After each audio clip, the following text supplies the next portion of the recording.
Pre-writing allows you to get enough ideas to confidently begin writing an essay or a research paper.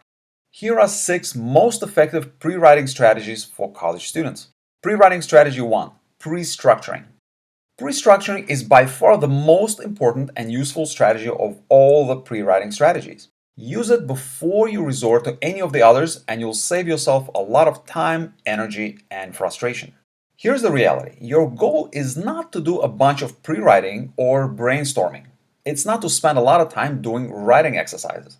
Your real goal is probably to write a great essay or research paper, get an excellent grade, and to learn something in the process. And I love to break it to you that pre-writing is usually just getting ready to get ready. This is how students usually treat pre-writing. It's doing a bunch of stuff before they actually get to writing. Why? Because writing is a kind of a pain, right? And students use pre-writing as a form of procrastination. So what I want to do in this video is to help you use pre-writing as an actual technique to help you start writing and to make writing easier rather than turn it into a form of procrastination. Know your outcome. Know your outcome. Get as much clarity as possible about your main and supporting points as early as possible. This is crucial. The first goal of pre-writing is for you to clarify exactly what your main point will be. Now, your next goal is to identify the supporting points. And pre-structuring consists of 3 steps. Here's step 1 of pre-structuring. Identify your main and supporting points.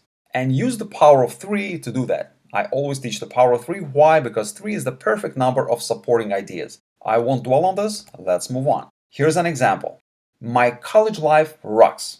Why? Because I get to meet new people. That's 1. I love my professors. That's 2. And I'm learning a lot. That's 3. There we go. We have our main point and we have our 3 supporting points. Here's our step 2 of pre-structuring. Outline your word count. Now that you know your main and your supporting points, you need to know how many words will be included in each of the paragraphs or sections of your essay or paper. Let's say we're trying to write a 1,000-word essay. Here's how it's going to be structured in terms of words. We'll have 250 words in each of the main sections, and that's 750.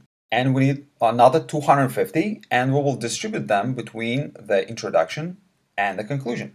And now we have our 1,000 words.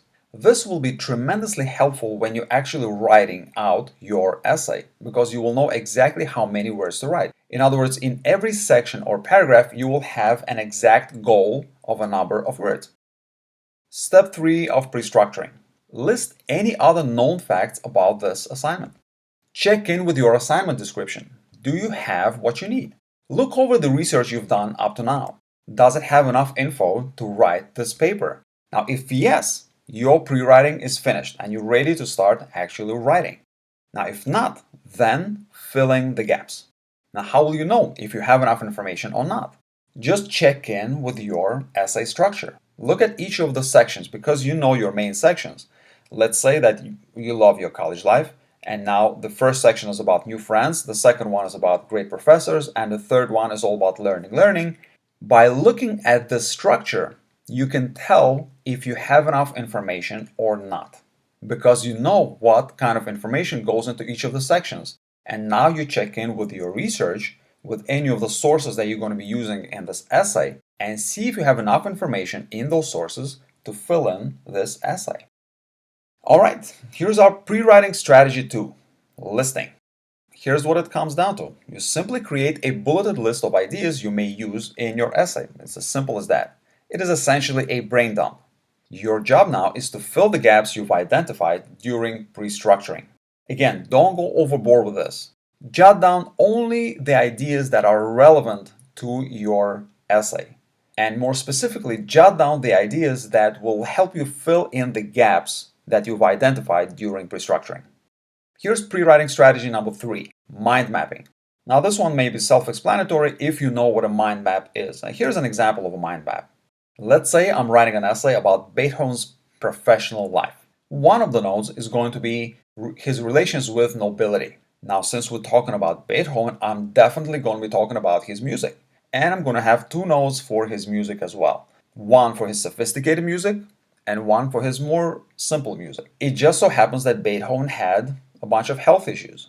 and I'm going to talk about them as well. That's another node. These are my potential main sections. Now, in each of the main sections, I want to have subsections, and these are going to be my subnodes. Now, in his relations with nobility, I'm going to talk about patron 1, patron 2, patron 3, as many as is needed to fill up this section. Health issues, his hearing loss, his gastrointestinal issues, which he happened to have. In terms of his sophisticated music, I'm going to talk about string quartets and other chamber music. And in terms of his simpler music, of course, this is blasphemy. His symphonies are definitely not his simpler music, but I'm just going to use this as an example. Okay, I'm just making this up, so I'm just using it as an example. Let's say symphonies and his sonatas are his simpler music. Of course, this is not really true. All right, I'm also noticing something. I'm noticing that I could probably combine the sophisticated music and the simpler music into one main section about music. And this is how you use a mind map. I created this one using MindMaple for Mac, but you can use any mind mapping software you want, including some of the free software that's available online. And let's turn this mind map into an actual thesis statement. Let's see how this works. Beethoven faced difficulties in his professional life. His health issues bothered him constantly. The support of his patrons was a never-ending roller coaster, and his music had to reflect the tastes of the public rather than his own creative genius in order to be successful. Notice how in the statement about music, I actually have two parts: the tastes of the public and his creative genius. So the tastes of the public is going to be about the simpler music, and his creative genius is going to be about the more sophisticated, more complex music. See how this works? All right, pre-writing strategy number 4, free writing. And it's very simple. You set a timer for an amount of time, anywhere between 5 and 30 minutes, and just write non-stop until the timer sounds. The purpose of this is to get your creativity flowing and to just start writing something as opposed to just staring at the blank screen. Don't worry about grammar and spelling when you're doing this exercise. Just keep that pen moving or type the words. This is also a kind of a brain dump. Use the strategy primarily if listening and mind mapping did not do the trick for you, but definitely use it after you've done your pre-structuring. I never really get to the point where I want to free write. Honestly, I really don't. Usually the pre-structuring and the listing just do it for me.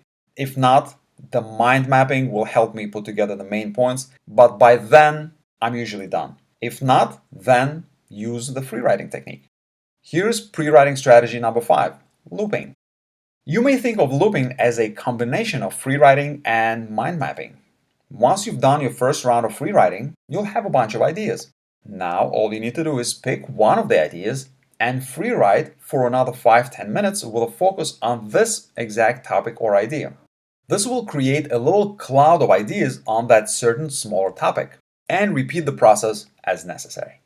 Finally, pre-writing strategy 6, 6 journalist questions. And these seem pretty basic. These are questions such as who, what, where, when, why, and how.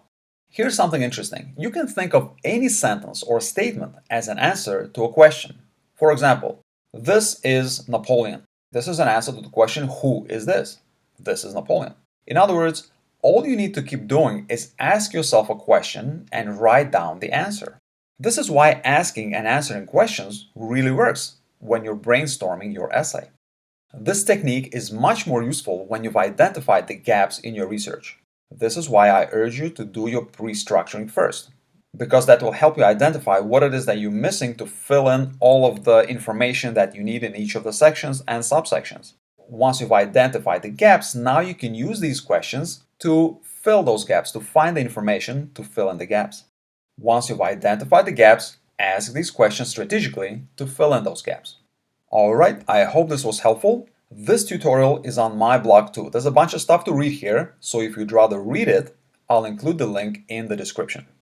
Thanks for watching, and I'll see you guys in an upcoming video.